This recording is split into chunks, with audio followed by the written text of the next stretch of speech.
Have you ever heard of the musical, The Puppetmaster's Regime? Most likely you haven't. In fact, most die-hard theater lovers are often unfamiliar with this little production. It was a 1934 stage musical written by anonymous authors of the music, lyrics, and book. It starred upcoming performers such as Timmy Cutie Pie Wright, Sally Wilkes, Henry Gregory, as well as many others. At the time, it was the most expensive show to date. It was said to be the biggest, most spectacular stage show to San Francisco and back. From the testament of Tyler Warwick. I went to see the show about a week after I turned 33. The ticket was a gift from my sister, who knew how much I loved the theater. I remember the signs. They were huge and rather gaudy. Oh, and the playbill. It was just a single red dot with a doll-like face on it. Seemed a bit melancholy for what I assumed was to be a musical comedy, but I didn't pay much attention. I was going to see a Broadway show. From the testament of Georgina Long. The cast was made completely of new people. Young children and adults alike who were longing to get back on stage after vaudeville became old news. It was quite charming, really. I did take a bit of notice to that odd little playbill. All the playwrights and lyricists and everyone were all unnamed, and that design, it was like a little red drop with a peculiar little face on it. Not even a title, just that little red dot. I'd come to New York with my parents on an impromptu vacation after my grandmother had died. A Broadway musical sounded just like what we needed. From the testament of Carl Hannigan. I do recall most of the first act. And then again, who could forget? And the story was a little hard to follow at first. There was a little boy who lived in a puppet shop, or maybe he lived down the street. No, he worked in the puppet shop, but he was homeless, so they provided him with a home there. The kid's name was Mortem, something weird. Oh, yes, it was Moriatum. No, Moriator, yes.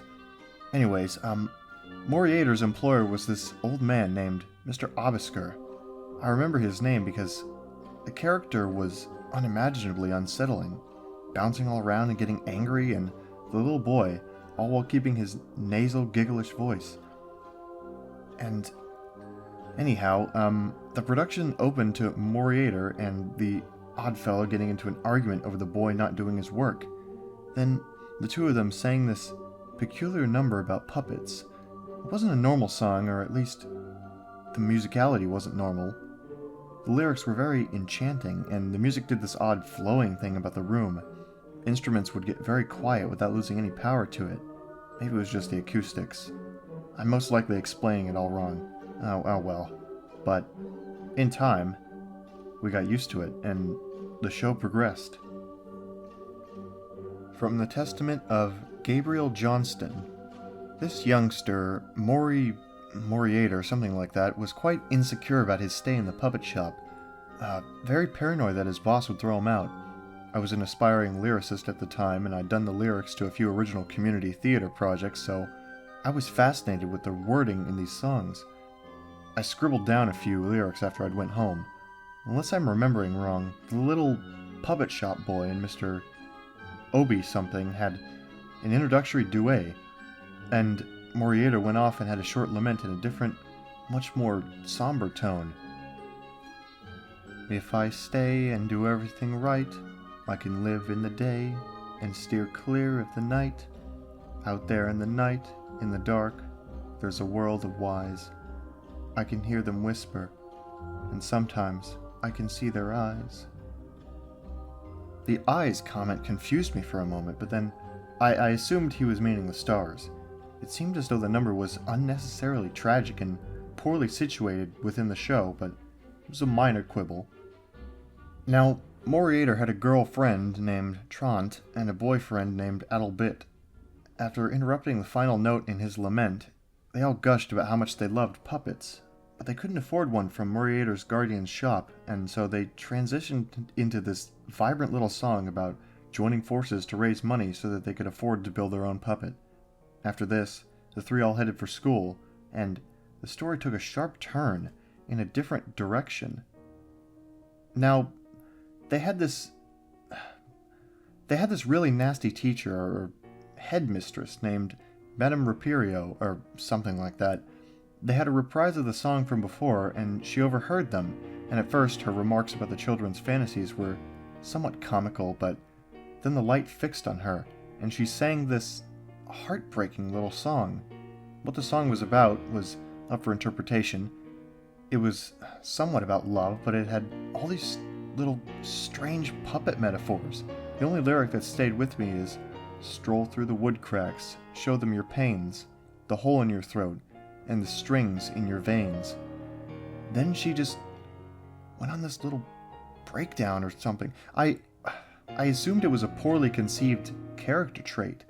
She started singing off-key and went to beat one of the kids. The curtain fell and there was a scuffle heard on stage. People whispered to each other, but a rising new orchestra piece silenced us. The curtain rose again, and we were right outside the puppet shop.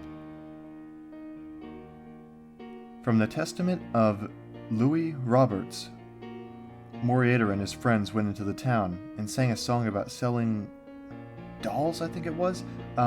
Yeah, because the little girl made dolls in her spare time, and she had to sell them. I remember those strange background characters. The company was so absolutely monotonous. They all wore some form of dark clothing, and each of them were very, very tall. I can remember how they all had their faces covered up by hair, or hats, or veils. None of them spoke. None of them even sang during the course of the show. They just walked in perfectly straight lines as if they weren't even part of the production. Anyways, this strange song about buying dolls, it had absolutely no life. But for some reason, these children were putting their all into it. I could see the pain in their faces as they hit those high notes, and something else. As the lyrics went on, they seemed to get a little... it's hard to explain. They all looked like they were hurting a little. They looked so pale and nervous all of a sudden. Coming from a stage family, I convinced myself it was only stage fright, but it still made me just a tiny bit anxious. From the Testament of Carrie Laurie. The kids all got their money from this strange man in cloak who sang a simple little tune. I still remember the lyrics. Despite the fall of rain, little kitties, everyone needs a little song. Wooden dolls give you pain, little kitties. Go on, little kitties, run along.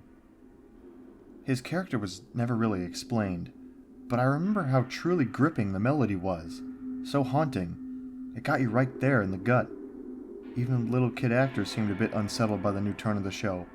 They all kept stuttering over the lines as they spoke and sang, and then a light bulb over the stage went out. Everyone kind of gasped, and one man I think even laughed. The noise it made really spooked the little girl, little Miss... what's her name? All the names were so very strange. All I know is that a light bulb had gone out, and the actors were stumbling across the stage. The whole thing looked like a terrible flop. When the children re-entered the puppet shop, they presented Mr. Obisker with the puppet pieces they'd acquired when the audience wasn't looking, singing a braggedy sort of a chant. We diddy diddy done did it. It was obnoxious but thankfully brief. After that, the light fixed on Moriater, and he began another tune. The song was a dud, and all I remember was he flubbed the last line. The lyric had something to do with the final stroke of light, or some sort of long-winded moon-based metaphor. All I know is that he forgot the words, and all that could be heard in the theater was the sounds of car horns outside the building. The boy, he didn't seem shocked or embarrassed or anything like that, but his posture improved out of the blue. The orchestra stopped. He projected half of the word sorry, and suddenly he burst forth in wordless vocalization. The music resumed, and the other characters began to join him. From the Testament of Marcus Edgar. So after that bulb went out, the whole set started falling apart. We, the audience, tried our best to ignore it, but it was near impossible. I saw 2 sets of very angry attendees get up and leave. The set piece for the puppet shop screeched its way onto the stage. and we could see in the far back the paper sky background falling down. The lights went dim in what we assumed was an attempt to hide the malfunctioning set pieces. The kids, with the help of an oddly monotonous Mr. Obisker, constructed the puppet, and this strange song played. To this day, I don't know what they were saying. It sounded vaguely like Latin, but I went on to study Latin in college the next year and found that guess to come out flat. I remember how it enchanted me, though. It enchanted all of us. We all began to feel this thing course through us. I remember a few people around us who were humming in an attempt to rid themselves of the sound, and I could hear people in the front rows crying out in what sounded like pain. The actors themselves sounded as though they were about to pass out at any moment. They were doing this odd sort of ballet. They were tripping all over themselves. And a few more lights started flashing and breaking. We all sat and waited for the song to end when I'm sorry. I'm so sorry. I can't. From the Testament of George Frank. The lights were going on and off at random, and we were all praying the damn song would end soon. It had this force going with it. It was sucking us in. We could feel it. The little kids and the puppet man were dancing all around when, well, you see... Oh, I thought I could do it. I was right there in the 5th row, so I saw... But I can't. I'm sorry. From the Testament of Carolyn Mark. The lighting was completely out of control. It was a mess, and that song, it was awful, but something about it. It was powerful. It had a force. I watched intently as the dancers began to skip around, and I thought they were... The lights. Conclusion. The actual events of the final scene of Act 1 of the Puppetmaster's regime has been up for debate for many years. Not many people are willing to speak about what happened on stage during those final moments. Many believe that there is no actual record of an interview with somebody who was willing to tell the story. This is not true, as one testament survives from a Billy Prescott, who was only 6 at the time of the show. At such a young age, one might assume he was less affected by what he recalls happening. I was just a kid, so I don't remember much. All I can vaguely recall is that song. It was giving me a headache. I turned to my father to ask him if we could leave when, suddenly, I saw the stage illuminate with this bright red light. The music stopped as one instrument after another died out, and I swear, I heard pounding underneath the stage. Everyone was questioning what was happening, even the actors. I remember that teacher lady being pushed through the door of the shop, and then everyone else came flying in from off stage, toppling on top of each other like rag dolls. There were people there who didn't fit the design scheme of the production. Stagehands, technical workers, I assume now. I remember the little girl screamed at the audience and ran behind the shopkeeper while other actors continued singing. A few people started crying right there on the stage when suddenly this curtain came forward. It's hard to describe what it looked like. It was a clear plastic wall, and it came down from above. Several years later, I saw Carrie the musical on Broadway during one of its few runs. That thing that came down on the prom-goers when Carrie was using laser lights to kill everyone, it was just like that. A bunch of set pieces from earlier scenes came down to the sides of the stage, trapping all the actors in the center. Then, chaos erupted.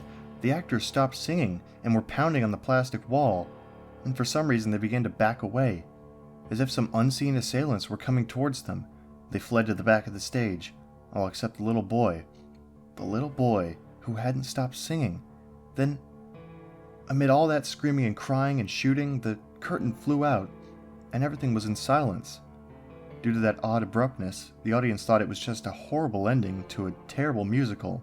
We were about to get up when suddenly, the curtain opened up again, revealing the stationary plastic wall upon which was a single light, fixed on the little boy, Moriater. He had clawed his way through the plastic wall.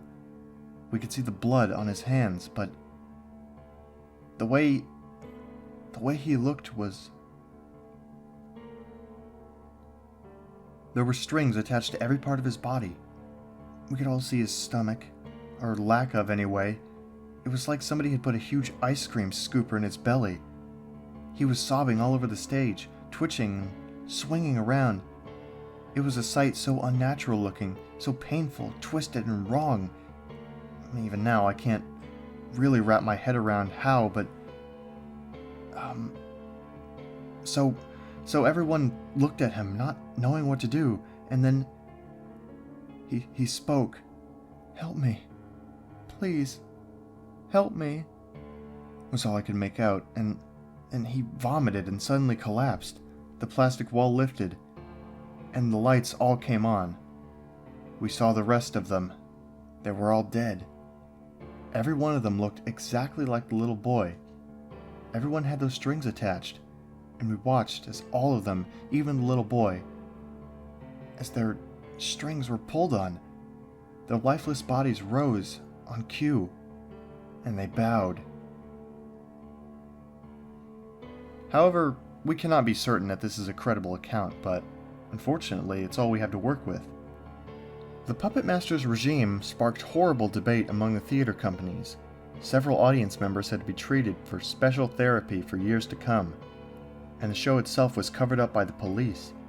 For years to come, the theater company, as well as the police department, who had never managed to solve the gruesome murders of the cast and crew of the show, denied that the play ever existed.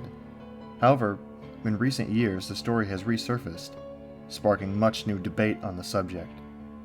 The theater that housed the musical still refuses to acknowledge the show's existence, and most theater historians knew nothing about the show in general. To this day, the identities of the anonymous lyric and music writers are unknown, and, to our knowledge, all recordings of the songs and police reports have been destroyed. However, through certain pieces of historical documentation, we can gather a bit of information on the production. The show itself had its first workshop in London in 1928. One of the songs, "Get a Puppet," was recorded with vocals by 12-year-old Garris Creeley. However, this recording has been lost, but is supposedly available in the black market of the internet. Other than that, no official records were ever made. Some ancient accounts say that an illegal audio taping of the first scene of Act 1 was recorded from backstage, but we cannot be certain that this is anything but a rumor. As for any official memorabilia, very little of anything has survived. Until her death in 1994, theatrical historian Gladys Masters kept 2 large-scale posters, which she displayed at charity events, but these have since disappeared. Early costumes by Alice Lively, who had been the costume designer on Puppetmaster until she quit after payment disputes, are on display at the Pickett Donny Theatrical Museum in Dover, England. Other than that, playbills from its premiere night were given out, but most audience members destroyed their copies after seeing the show. Legend has it, around 10 to 20 survive. On another note, over the years the show has grown a small cult fan base. And, here recently, an off-Broadway revival has been scheduled to premiere very soon.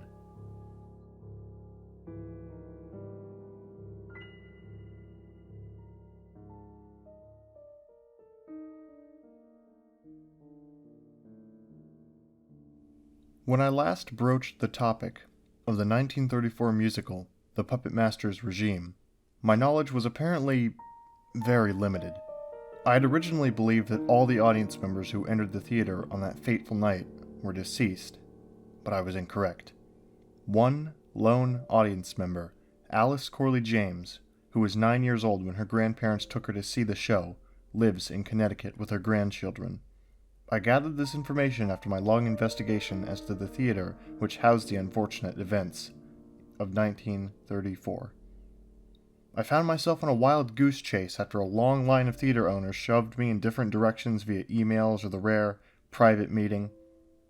I was eventually given the home address of a little old man who shall go unnamed. This man had worked in several theaters over the past 50 or so years and had collected many, borrowed theater items. One of these items was a box labeled 34 Creeley/Wright. The gentleman claimed that he found it in the vaults of the August Wilson Theater, but I'm not sure if he can be trusted, as his eggs seem to be in quite a few baskets, if you understand me.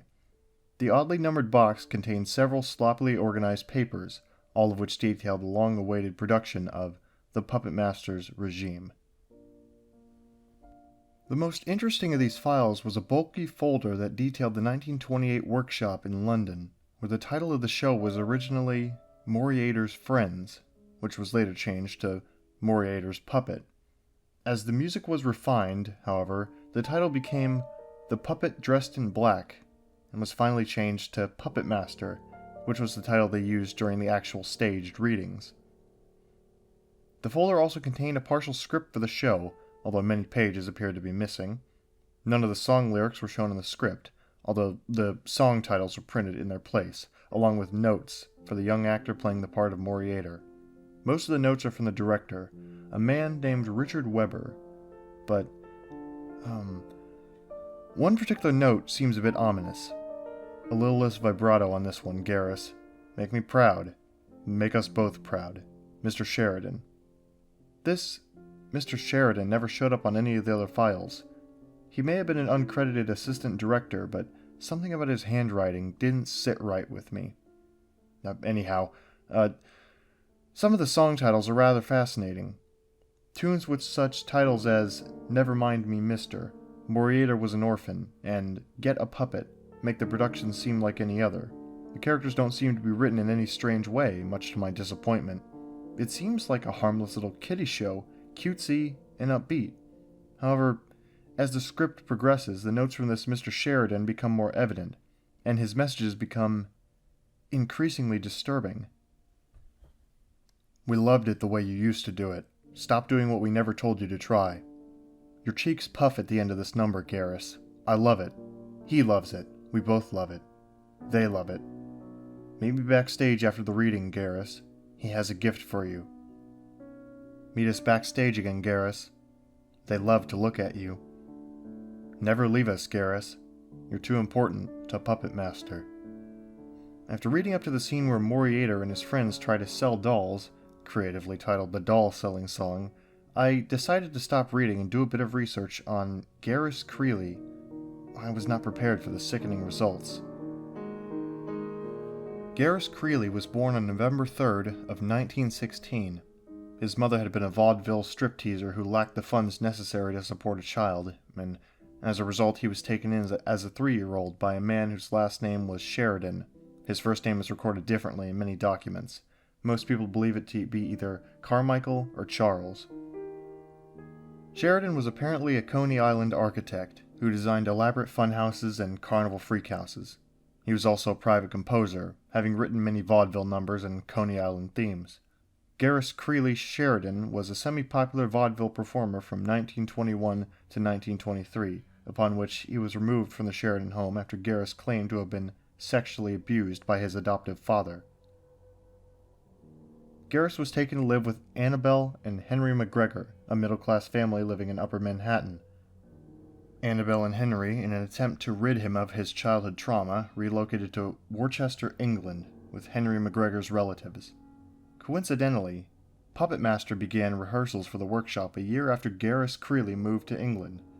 The music and lyrics were still accredited with Anonymous. Now, one might assume that this is just another depressing backstory to a child performer from the early 1900s, but it gets worse. Sheridan, along with being an architect and composer, was also a great patron of child pornography. He was the leader of a small group of individuals who specialized in the production of such articles. What makes this more revolting is that from 1921 to 1923, the years that Creeley was his legal son, Sheridan housed a child-centered burlesque theater, or brothel, underneath his estate. In 1924, he was placed in the Danvers State Lunatic Asylum in Massachusetts and escaped in 1926, a year before rehearsals began for Puppetmaster. Now, returning to the script for Puppetmaster, we actually have a tangible record for both the end of Act 1, as well as most of Act 2. The actual ending for Act 1, as it was written, was as such. Moriator and his friends design a puppet exactly like the one that Moriator has seen in his dreams.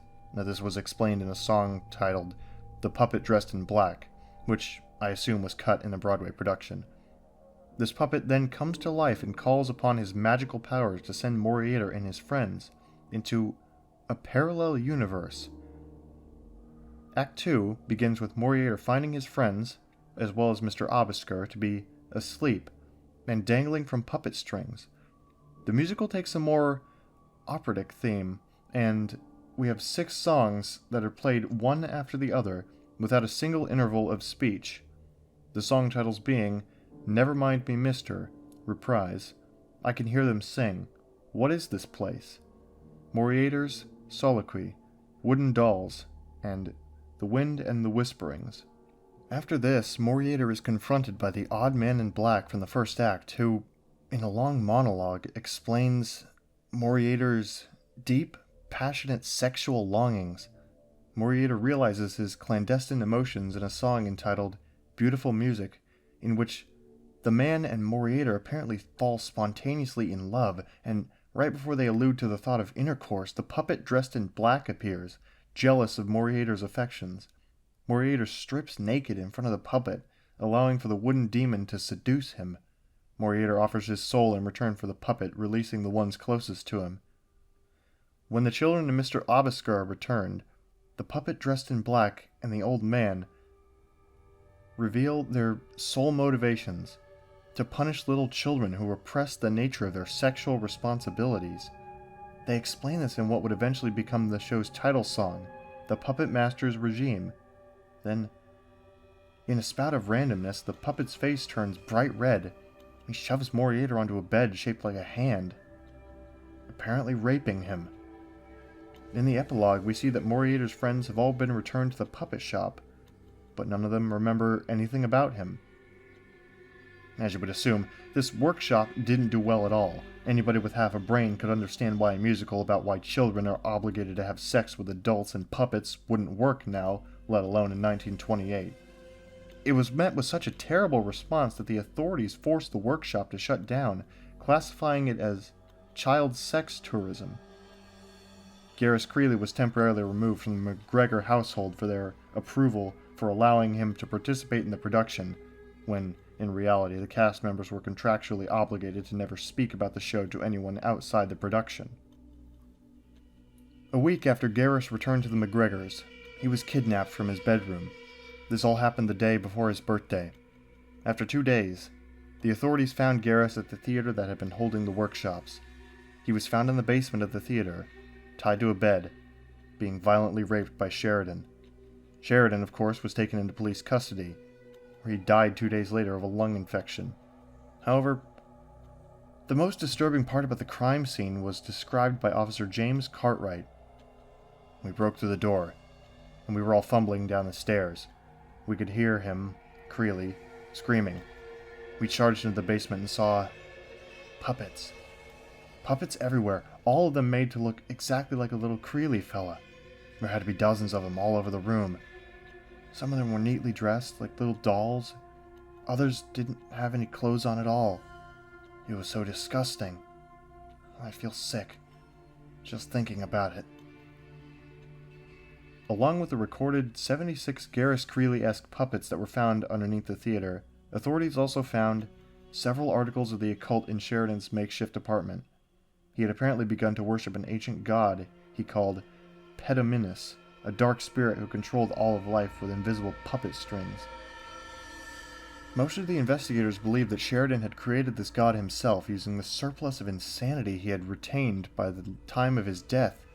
They also found a 5,023-page novel that Sheridan had written over the course of the past 9 years, entitled Puppets. It was an extended manuscript version of Puppetmaster that was centered around the character of Moriater Abences, a character obviously based on Garrus Creeley. Following the events of Puppetmaster, the McGregors admitted Garrus Creeley to the West Riding Mental Hospital, now known as the High Roids Hospital, in order to repair his obvious mental damages. He was supervised by his adoptive uncle, Dr. Gregory McGregor, who personally documented his progression from 1928 to 1932, when he was released.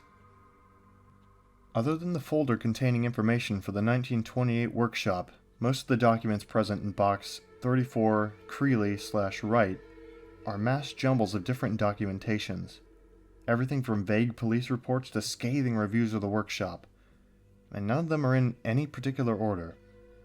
The only valuable document I've managed to find is a list containing the names of all the audience members who attended the 1934 Broadway premiere.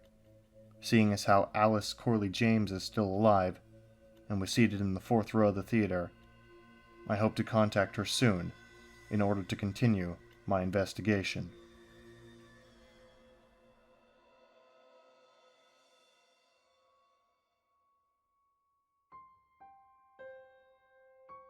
From the Personal Diary of Annabelle McGregor. 7th of January, 1932. Garrus came home today. He seemed paler than he used to. Much more quiet. I wish there was something I could do. I wish I could bring him back to us. But he's gone. I have to accept that. We all do. As it turns out, the Diary of Annabelle McGregor, Garrus Creeley's adoptive mother, for those of you who don't remember, was used in the writing of a 1998 psychological thesis by Catherine Jacobs entitled From Garrus to Hannah, a study as to the effects of child molestation. In this book, the author uses materials from various different child molestation trials to form an in-depth study on the resulting mental scars such experiences can produce in children. Annabelle's entries themselves aren't that relevant, often repeating the same things over and over, but they do form a cohesive thread between two big events in Garrus Creeley's life: his release from the West Riding Mental Hospital and his journey back to America. According to Annabelle McGregor, 19-year-old Garrus Creeley left his parents a week after returning to them, going off to work in a shoe factory. After being fired for inability to follow proper safety instruction, he worked as an assistant ballet instructor in London. 6 weeks after this, he returned to his parents, where he learned that they had been harboring a secret from him. After Sheridan, his previous adoptive father, had died, Garrus was left to inherit all of his belongings. This included the expansive novel of Puppets, and the script and score for Puppetmaster, the musical version of the same novel. From the Personal Diary of Annabelle McGregor, 18th of September, 1932. Garrus called to tell us he was leaving. We asked when he was coming home. He hung up after that. It's been 4 days, and I'm beginning to believe that I won't see him ever again. Not much is known about Garrus Creeley after that. The next existing record of him is in a financial statement in 1933, concerning an inquiry for a choreographer for the Puppetmaster's regime. It would appear that Garrus was continuing his adoptive father's work. Why on earth Garrus Creeley would drop everything in his life to continue the work of his childhood rapist is beyond all logical comprehension. One reason could be is that he wanted to understand his father more. He was, after all, Sheridan's son. Perhaps he understood how much Puppetmaster had meant to him, and had devoted himself to polishing up the production. In Catherine Jacobs' book, she details a great many examples of this. In a letter from Garrus to the aforementioned choreographer, he writes, "I hope to enliven the production with a bit of playful mystery, such is the essence of the original novel format." I don't have the complete manuscript for Puppets, although Catherine Jacobs apparently does own a small snippet of about 200 pages. God only knows how she acquired this. She lists a total of 17 excerpts in her book. From what I've read, the prose of Puppets is very difficult to comprehend. One might assume that Sheridan hadn't ever stopped writing it and had never revised. The story itself follows the main character, Moriater Abanses, as he goes off on an adventure to explore his own sexual agenda upon the request of a puppet that he meets in a dream. To get a feel for the odd, flowery nature of the writing, here's an excerpt. "The puppet was as black as night upon the cold winter eaves of Lamastede, light and airy, yet weak and bitterly sharp. Upon sensing the figure's wooden presence, he scattered himself about the room, unable to find a proper door or window to relieve his urge to escape the angry monstrosity. His eyes danced along the riverway of contempt, stealing glances of the form that beckoned for him to remain motionless. Defeated, he rested himself with his own terror, bending as he slipped into his remorse and fear. I have nothing to work on but the vague points provided by Miss Jacobs for this assumption, but I gather that Garrus Creeley used his inheritance to fund the production of the Puppetmaster's regime.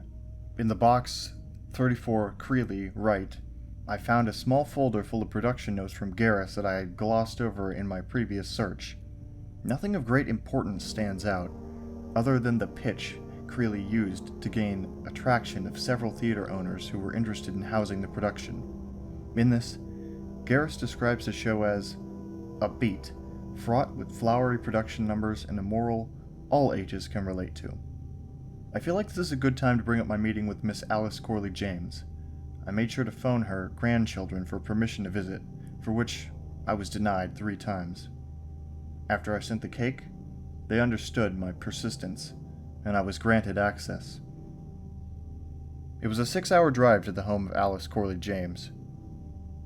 Her granddaughter was hospitable enough, well, as hospitable as someone can be when they obviously don't want you in their house. She took me to the living room and offered me some cake, which I declined. A few minutes later, I met Alice, who limped her way onto the couch with a plate of cake in her hand. I tried speaking with her, but she refused to talk to me until she had finished eating. I took an instant liking to the old bat, nutty as she was. Throughout the following Q&A, Alice made it very apparent that she had reviewed her facts. They seemed rehearsed and tired coming from her lips, but I didn't think much of it. From the Testament of Alice Corley James, 1926, to present. How old were you when you saw the Puppetmaster's regime? 9. I had just turned 9 that Wednesday, and we were going to have a party the following Saturday. What do you remember about the production? I don't truly remember a lot about the show. I was young, I was hyperactive, and I was bored. Bored to tears by the entire thing. It was so very monotonous and so blandly staged. I recall watching the 3 kiddies dancing the exact same motion, twist, tap, for almost 4 minutes, while the ensemble walked in crisp lines. It was so awkward. That little boy playing the main character, Maury something or other, was a bit quiet if you asked me. He sort of mumble-spoke, squinting the whole show. Those vague squinty eyes were bland, too. I fell asleep halfway through Act 1. And do you remember the end to Act 1? No. When I woke up, my parents were dragging me out of the theater. I spent the next 3 hours waiting by the street with my mother while my father searched for his brother. Uncle Devin was the assistant choreographer, you understand. He died backstage. I think a lift collapsed. I don't know. It was only when I was 30 did they actually tell me what happened. Though, I remember, they never acted the same again. Did your uncle keep any documentation of his time working on the production? I wouldn't know. We weren't all that close to him, you understand. If he did, where could I find those documents? Either they're still at the theater, or my father... Oh yes, my father probably had them. I remember the policeman delivering the box to us. Your best chance of finding it would be in the attic. We moved all my father's old office documents into Yes, it was a red chest. If it isn't there, it was most likely thrown away. Miss James's granddaughter aided me in my search, and together we found the red chest, as well as Devin Corley's belongings. They had been shoved into a small storage crate within the chest, sloppily strewn in wrinkled chunks of paper. I offered Alice the opportunity to rifle through the crate, but she politely shooed me out of her house before asking for another piece of cake. At first, I couldn't make much sense of the contents within the box. There are a few bills, some production notes, and a list of ensemble performers. However, one particular sheet of paper did catch my interest. The audition notes for the role of Moriator. For those of you who don't remember, this was the character whose actor was last seen begging the audience to help him on the night of Puppetmaster's premiere. Not many names are found in this file, oddly enough, just 14 boys and 6 girls. Underneath the various names are notes over the audition. Notes such as, too cheeky, too quiet, too mumble-mouthed. But about 3/4 into the paper, the name Timmy Wright is circled 3 times, a small star etched beside it. He's the one, the note reads, boldly. I've done a bit of research on this performer as well. Timothy Cartwright was born on August 16, 1923. His father, Vincent Cartwright, was a lighting designer for a theater on Broadway at the time. His wife, Margie, was a costume designer. The little is known about the beginning of Timothy's career. By the age of 9, he had taken the vaudeville world by storm as Timmy Cutie Pie Wright, or Cutie Wright for short. As far as I can gather, his only Broadway credit before Puppetmaster's regime was in a semi-successful flop called Joyful Hooligans, in which he played a young British boy who falls off of a ship and is taken in by a band of American teenage pickpockets. Devin Corley's diary details the arrival of Timmy to the theater. He says that Timmy was asked to be dropped off in the lobby without his parents. Garris Creeley instructed the staff to not enter the lobby for an hour.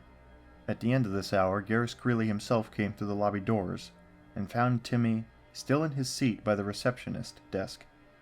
He was quoted to have looked confused and scared, with a look in his eyes that likened to an old cat, weak and defenseless. Garris led him back to his office, where he waited for his parents to return to sign the proper paperwork.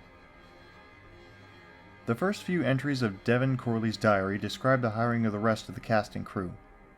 Shirley Taxam was signed on to play Trahunt for 3 weeks, died in an automobile accident, and was replaced by Sally Wilkes. Henry Gregory, another vaudeville performer who had worked with Timmy at least twice before, was signed on to play Adelbit. Other cast members included Fernando Perron as Mr. Obisker and Grace Day as Madame Riperio. The casting for the Man in Black, as well as the puppet dressed in black, are not listed. Set design was done by Abraham Dart, and costumes were done by Juliana White. Lighting and direction was taken up by Garris Creeley himself. For the first 2 weeks of production, Devin Corley's description of Creeley doesn't seem too interesting. A bit eccentric, and a bit of a perfectionist, but he's also described as jolly and surreal, like the Santa impersonators you see at the department stores. He was always cracking jokes, and for the most part had a good attitude. However, as innocent as his behavior seems, even from the beginning, he has a strange obsession with Timothy Wright. Corley details an instance where Timmy was clearly getting the choreography wrong, and yet Garris berates the other children for messing him up. From Devin Corley's perspective, he coddles the boy, and barely even directs him. Now, as lighthearted as he was, Garris Creeley was also a rather strict director. Devin Corley claims that each of the cast members was to arrive at 4 in the morning, 2 hours before crew arrived, simply for vocal exercises and warm-ups. One entry states, the ensemble was placed into 3 lines, and the children were lined up in front. Mr. Creeley would spend 15 minutes going over the exact same tap routine each morning. He always had Timmy do it first, and then the others were to follow. Afterwards, everyone was to gather in a circle for vocal warm-ups. It would start by going through the ranges, then Garris had us do that awful dance. There were to be 2 circles, one inside the other, and the cast would hold hands. Then both circles were to dance around in opposite directions. The outer circle began the chant first, crying out, Cementail, Cementail, while the inner circle yelled out, Frela, Frela. Both chants were ensemble lyrics that had been cut from the production, but Mr. Creeley saw fit to include them every morning, saying that they were perfect vocal exercises. Garris's impatience continues throughout the rehearsals. He grows violent, and many cast members report to Devin that Sally Wilkes exhibited bruises on her upper arms. The script was modified weekly, putting the company in great stress. Timmy Wright was the one who took most of the damage, as most of the changes gave his character more lines, placing him under a lot of pressure. He was often asked to visit Creeley's office for private readings, where he'd stay for hours. Tragedy entered the life of Timothy Cartwright on August 13, 1933, when he and his family had been the victims of an automobile accident, which killed his father, and severely injured both he and his mother. Devin writes that for a month and a half, Garris visited Timmy daily, and eventually stopped coming to rehearsals altogether. The principal choreographer, Mandus Thorman, took up the role of director during that time. It was also during this time that they sought out the employment of 14-year-old Rory Atkins to be the understudy for Timmy. Devin writes that it was the conspiring of Thorman and the producers that Rory would eventually replace Timmy. "This cutie Wright," writes one producer, "is completely inept in the art of performance. His delivery is too big, his eyes are too big, his presence is too big, and for all that bigness, he has a shocking little amount of talent and discipline. Mr. Creeley spoils the boy, and hardly gives a scrap of motivational honesty in the direction of anyone else. In short, Timothy Cartwright must go." While Garris was gone, the production staff also persisted in cutting certain things from the show. This included a number that occurred midway through Act 2. A gibberish number sang by an army of puppets that they said slowed down the production. Creeley was quite unhappy with this, giving them several angry phone calls about the matter. They eventually gave him an ultimatum: cut the number completely or put it somewhere else. Garris placed it at the end of Act 1. Devin notes that Garris would tell the children to practice this number on their own time, and when they did run through it during rehearsals, it was in segments, never in its entirety. The number itself contained one group of lyrics that was repeated over and over again. Garris made it painfully clear that the company was to sing these stanzas exactly 100 times before they could take up a break during intermission, even if the curtains closed before they were finished.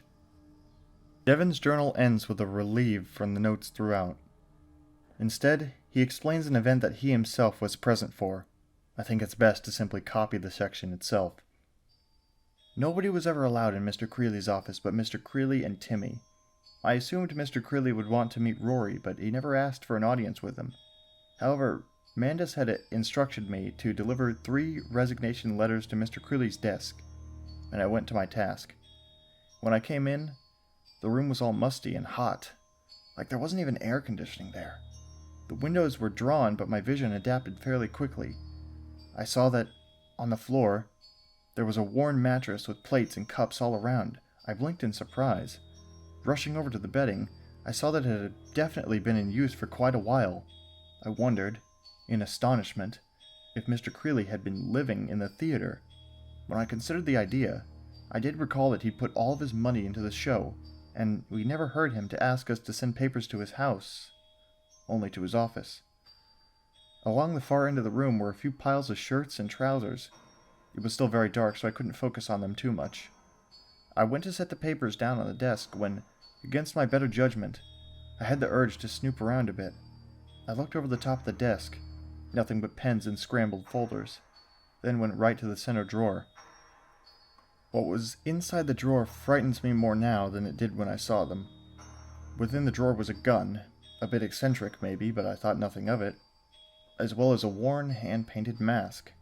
Red in color, it was put into the shape of a doll's face, a puppet's. Beside the mask was a small journal. I opened it and found the pages to be yellowed with age. The pages themselves contained mad writings that were barely legible, but I could tell by the drawings that it was some sort of worshipper's guide. There were these charcoal sketches of a puppet, a giant puppet that controlled the world on strings protruding from its fingernails. Other pictures showed the puppet walking amongst common men who could not see it. There was a drawing of a man raping a small girl, the puppet controlling his arms. There was a man stroking the bodies of his wife and children, a young girl being bought for the night by an older gentleman, 2 twins being held down in their bed by some invisible force. All pictures in which the puppet stood by, grinning. I placed the journal back into the drawer, but then I noticed the mask. The mask had the same face that the puppet had, an insane grin, wide eyes, puffy cheeks. It was only when I held it closer to my face that I noticed it also shared the features of Timmy. The same mouth, the same nose, the same eyes. I shoved the mask back into the drawer and shut it quickly, my curiosity morphing into sickness. I backed away from the desk and hit the wall. Turning to my right, I felt my foot come into contact with the pile of clothes I saw earlier. My eyes had completely adjusted to the dark by now, and I could see that not all the shirts and trousers were in Mr. Creeley's size. At least 4 of them were smaller. The clothes a young boy would wear. I grabbed the papers off the desk and ran out. I delivered them to Mr. Creeley's hand that afternoon. After that, there are 7 blank pages in the journal of Devin Corley. There are no more entries. At the bottom of this crate, however, was a newspaper dated October 3rd, 1935. The headline reads, "Flower Shop Vandal Strikes Again," and on the 3rd page is a small section dedicated to the disaster that occurred at the August Wilson Theater on October 1st. Oddly enough, the article doesn't mention the Puppetmaster's regime by name more than once, but it focuses on the aftermath. In an interview with police officer Jeremy Winthrop, "We ain't got no idea what could have happened. We got a call from a diner down the street talking about some riot going down at the August Wilson. We came to find a bunch of theater goers crying and begging for help. They just kept saying, 'They're dead, they're dead, they're really dead.' We went inside, but we didn't find nothing." You see, 76 attendants of that 1935 showing went missing, 98 if you count the theater company, whose bodies were never recovered from the stage, though many testified to have seen them die. Others claimed to have seen people collapsing in the aisles. When police investigated the theater, they saw that one of the lifts backstage had collapsed, but there were no traces of anyone there. The only body recovered was that of Garris Creeley. He had been found in his office, a bullet in his head. Other than that, nothing. No blood, no struggles. Those 98 people were never seen again. After that, there's nothing left in the crate but barely visible photos of cast members and fabric samples for costumes. At this point, my investigation to the Puppetmaster's regime ended, or at least, the historical investigation. Do you remember the revival of Puppetmaster I mentioned in my first entry? Well, the first preview performance will take place in Chicago on September 18, and I've already booked balcony seats. Being a full-time investigator for an obscure, pornographic musical doesn't lend itself to much of an earning, you see. I will be attending this showing, where I will record the audio and take notes on the production. I'll do a detailed run-through of the production the day after I see it. Investigation will resume September 18th.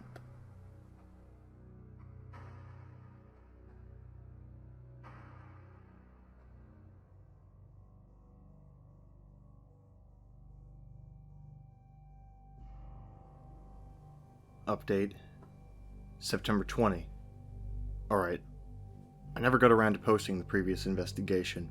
I know, it was irresponsible, but during my wait for Puppetmaster, I started actually paying attention to my college courses, and I never really had time to revise my first draft, so I suppose I'll just have to post my findings in one long entry, as I have seen the revival of Puppetmaster. The experience was odd. It's hard to remember the things that went wrong unless I run through the entire thing in my head. It's easier to write about the first act in that way, I guess. I don't know. I know that doesn't really make sense when you put it to words, but it's hard to explain. But enough of my cryptic buildup. I arrived in Chicago last week, where I stayed with a couple of old high school friends for a few days. We had fun catching up, but I never took my mind off of the Puppetmaster's regime. The theater that housed the production was rather obscure, located a few miles out from the main city. None of the news articles I've read post-preview have mentioned the name of the theater, so I can only imagine they don't want the publicity. Upon entering the theater, I was given a playbill by a cheery man in a suit, an older gentleman with a weak smile on his face. The playbill itself showed the white silhouette of a young boy, several puppet strings attached to a scribbly red and black heart that hung within his chest. There were white dollies hanging all around him. I remember thinking it was odd that a preview playbill would be in color, as those aren't usually printed until the show starts making money. Anyhow, I made it to my seat and began to read through the playbill itself. I didn't care much about the names of the cast members, though I do recall seeing the picture for the boy playing the part of Moriator, a 14-year-old named Milton Holliday. The show opened to a long, plodding overture, played mostly with piano, with these odd whistles being played through speakers all around the theater. After about 5 minutes, the music changed to a more bouncy, light-hearted tune, and the curtain came up. The stage was empty, nothing but the projected backdrop of a village square, with those odd clouds floating above. About 10 children in 18th century German clothing skipped on stage, playing with balloons and dolls.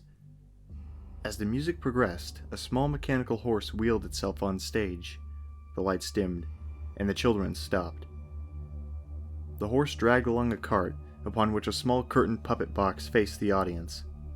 As the cart came to the stop, a large puppet in a black robe flew out from behind the curtain. The children screamed and backed away. Then the puppet spoke. "Good day, little ones. What a wondrous day for bout of play, isn't it?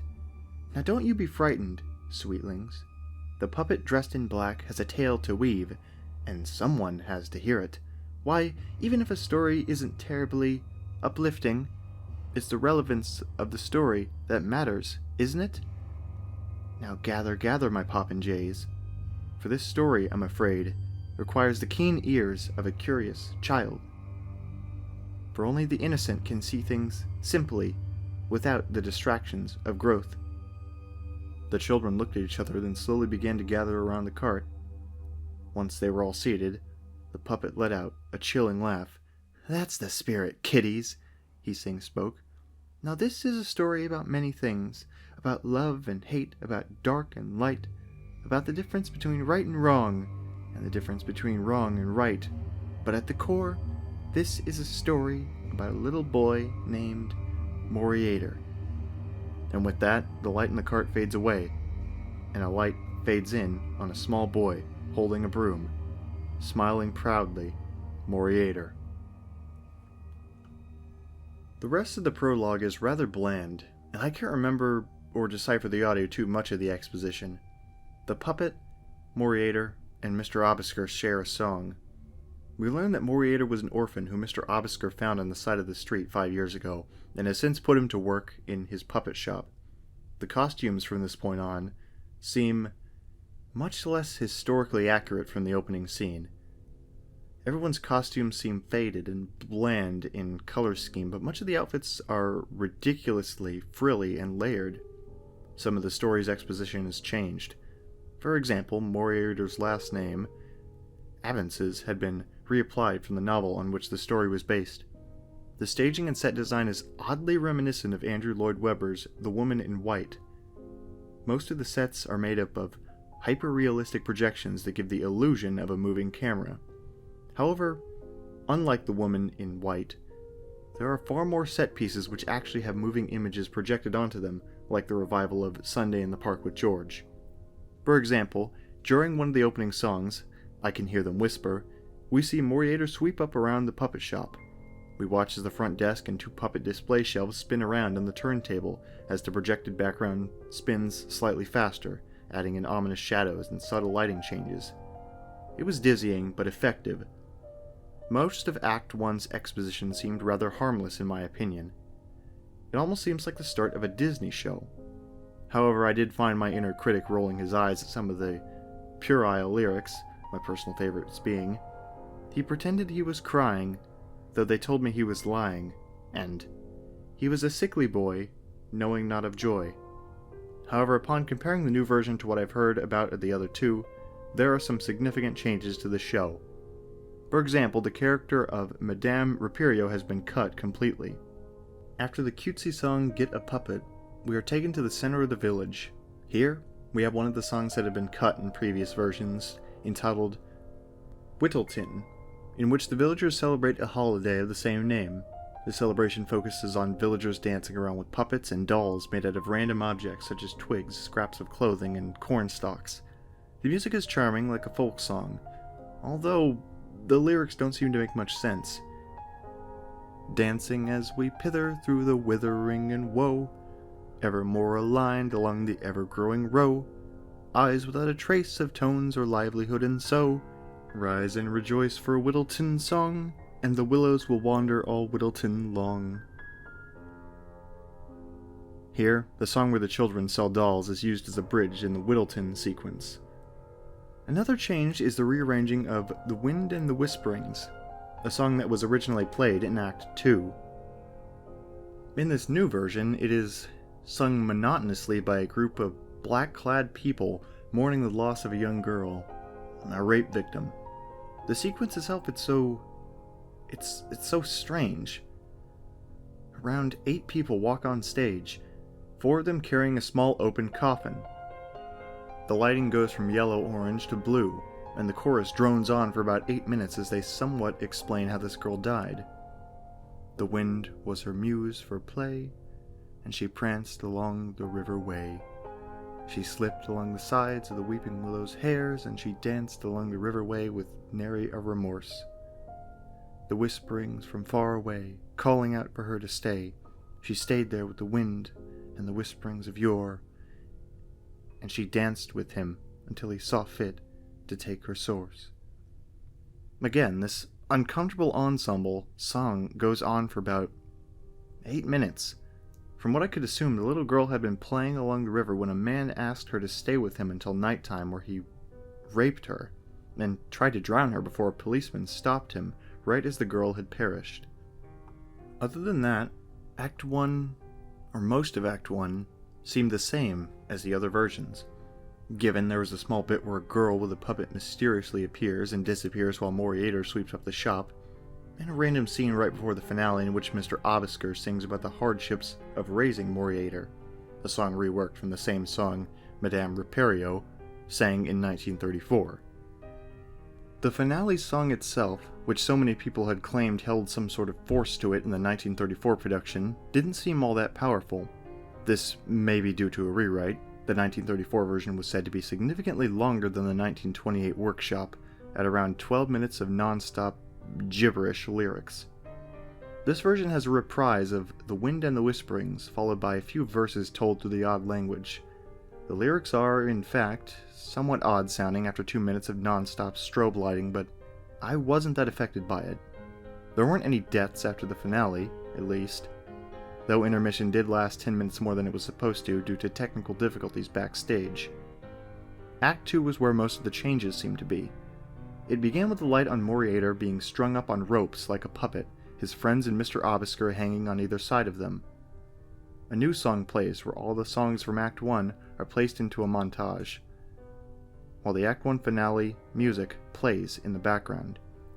Just as the music shifts to the pounding Whittleton music, Moriater awakens. Remember when I mentioned that Act 2 was mostly made up of a bunch of songs played one after the other for no apparent reason? Most of that has been cut. The only 2 songs from that long, drawn-out sequence are What Is This Place? And Moriater's Soliloquy, which has been renamed to Moriater Confronts the Puppet and has been changed to a duet sequence. The lyrics have been improved as well, whereas the 1934 show had lyrics such as this. What is this place? What are you aiming? This isn't well, sir. Why are we gaming? This isn't a game. The improved lyrics are, What is this place? Wait, am I dreaming? This isn't real, no. Nor what it's seeming. It's all a dream. Still a bit clunky, but at least they make sense now. The particular scenes I listed before involve a panicking Moriater confronting the puppet dressed in black, who explains that Moriater's soul once belonged to a child rapist and that he died before the puppet could punish him. This is where the set designs become a bit odd. There were several floor-to-ceiling metal dollies that would constantly roll about on stage as if to symbolize Moriater walking somewhere. The backdrop went red, and there were projections of puppets flinging the corpses of children along the walls. To say it was unsettling would be an understatement. After this, the story progresses in a similar manner as the 1928 workshop, but with different twists. Moriater learns that the odd-looking man in black from the first act was the boy that Moriater raped in a past life, The man in black wants to revisit their relationship, but Moriater wants nothing to do with him. They spend the next 10 minutes singing about what might have been, and Moriater begins to remember things. He ends up seducing and dominating the man in black, and they have sex on a bed, while a group of children acrobats frolic about on long sheets of fabric above him. Just then, the puppet dressed in black shows up and orders the old man to go away. He explains to Moriater that his punishment is to forever serve him, aiding in the future rape and murder of children in the village where he lives. As they both sing the title song, several children, including the little girl who drowned in Act 1, join in, all holding miniature puppets dressed in black. The new ending is a bit confusing, but apparently they're saying that pedophilia is some sort of vicious cycle. When a pedophile dies, his soul is placed in that of a newborn child who will, by fate, be raped themselves. This influences them to become child molesters in their adulthood. Moriater, as well as several other children, manage to defy destiny by escaping their respective rapists, which results in their being enlisted into the Puppetmaster's regime. It makes so little sense, and it's damn creepy. Then, just like in the 1928 workshop, all of Moriater's friends are returned to the puppet shop, but none of them have any memory of Moriater. We then cut back to the cart from the prologue, where we see that all the children have disappeared. From the back of the puppet box, Moriater and the man in black exit from behind the curtains. They hop upon the horse and begin to trot their way out of the town. As they exit the village, they hear a small girl's terrified screams, and she lunges out in front of the cart. She begins to beg Moriater and the man to help her, just as an old man rushes out in pursuit. He insists he is the girl's father, but she sobs that she's never met him before. Panicked, Moriater pulls on the horse reins and runs over the man, killing him. The man in black turns to Moriater, his voice low. He whispers, "Moriater, what have you done?" before the lights go out. However, right after this scene is where things quickly become wrong. The light slowly faded from the green tint of the forest into a deep blue, similar to the lighting during The Wind and the Whisperings. The entire company slips out from backstage holding their miniature puppets, staring directly at the audience. Just then, the lights begin to flash, and the puppets... The puppets... I know this sounds kind of stupid to say, but they sang. I don't mean that the children sang while controlling the puppets' mouths, but the puppets actually sang. And oh god, the song. It was that same gibberish from the Act 1 finale. The children, the adults, all of them were holding puppets. They chanted these horrible words over and over again, their eyes unblinking, focused on the audience. Trapped in our seats, we were forced to listen to the song repeat itself over and over. I saw that the cast had begun to move the puppets around in jerking, near erotic dance moves, every now and again twitching in unison with the rest of the company. After a while, I began to feel sick. We were all sick. I could see people in front of me leave their seats, ready to leave. I tried tuning the chants out, but that only seemed to make them worse. The music pounded within me, causing me to jerk about with each pounding drum. As I leached back in my seat, I realized something. The pounding within me wasn't just from the orchestra. It was from beneath me. For a moment, I could see that everyone else could see it too. For a faint moment, we could feel the ground beneath us quake along with the chants. I looked up to see if the cast had noticed, but then I saw the puppets. They were all still dancing and moving within the performers' grasps, but the performers themselves were not moving their arms. And then, for a moment, we all found relief. From backstage, several crew members rushed onto the stage, pushing several actors away in the process. One of them screamed out, "Fire! Shit!" And then the chaos began. From above the stage, all the lights began to shoot off. The projections behind the actors flickered briefly, before shutting off entirely. The company screamed, as did the audience. In a flash of fire and sparks, the actors began to leap off the stage, and we all began to pile out the door. I still had a headache. I could still hear the pounding. The fire department arrived shortly after the theater was evacuated. About 10 minutes before the trucks arrived, we heard the back of the theater collapse. I've since checked the articles online, and 60+ attendants of that show, 9 of them being the cast and crew, have gone missing. As it turned out, most of the people who didn't leave the parking lot were either helping out, like me, or were too shaken up to drive. When I finally began walking towards my car, a gurney was wheeled right past me. The man I saw lying there, unconscious and hooked up to an oxygen tank, was the same man who had handed me the playbill. I drove back to my friend's apartment and went straight to bed. Even in my sleep, I could still hear the pounding. By morning, my headache had stopped, but the memory of the night before still lingered. I went to my computer straight away to upload the audio I had recorded. My camera tends to divide long videos into smaller ones, and I immediately deleted the last video. Nobody ever needed to hear that, especially not me. I listened to the recording again, making notes in word processor as I went along. I found myself humming to some of the more bouncy tunes, the pounding slowly fading away. My fear of the show had lessened. The idea of supernatural forces destroying the theater seemed far too ridiculous for me to take seriously, and I brushed my fear aside. Once that was done, I went to work scanning the playbill.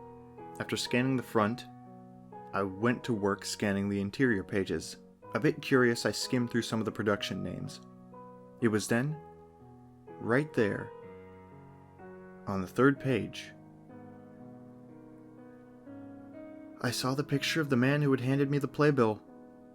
The man was the head producer and director, I learned. A cheery old man with a wrinkled face looking away from the camera. Below his picture, in bold letters, read the name, Timothy Cartwright. My face scrunched, my breath went still. All I could hear was the faint memory of the pounding. That isn't right, I told myself. It isn't possible. It's a different person. It had to be. Everyone saw it. Everyone saw him begging for help, strung up on strings. This isn't possible. Then I remembered something. In my interview with Alice Corley James, she mentioned Moriarty's squinty eyes and his monotonous acting. Timmy Wright was known for his wide-eyed expressions and over-the-top delivery. It's what made him famous. The person performing Moriarty that night in 1934 must have been Rory Atkins, the understudy. That and Garrus Creeley had been found dead, killed by a gunshot to the head. Everyone assumed it was suicide. Nobody even suspected murder. I remembered Devon's journal. The puppet mask, the clothes, the fascination Garrus Creeley had with the little cutie Wright. Nobody even suspected murder. Why would they? And then to add to my realization, I realized that among the cast members who had escaped from the theater, there was one boy sitting in the back seat of his mother's car. The vague, empty face of Milton Holiday, Moriarty. The Puppetmaster's regime is not a simple musical. I've come to realize it's more than just a production. It's a force, an entity, even. It's not just a madman's sick, elaborate scheme to rape his own son. It isn't just a young boy's obsession over destroying his father's work. It isn't only an innocent victim's last attempt at showing the world how he was wronged. It's a greater monster than that. Within the writing and music of the show is something. I don't know what, and I don't want to know what.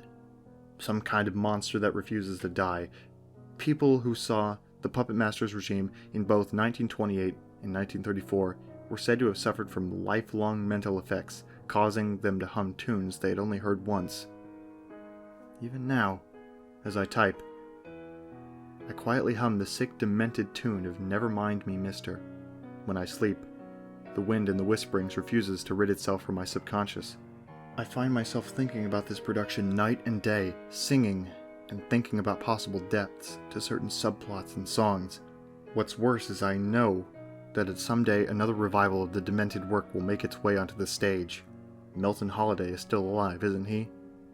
And this evil won't rest until it remakes itself again.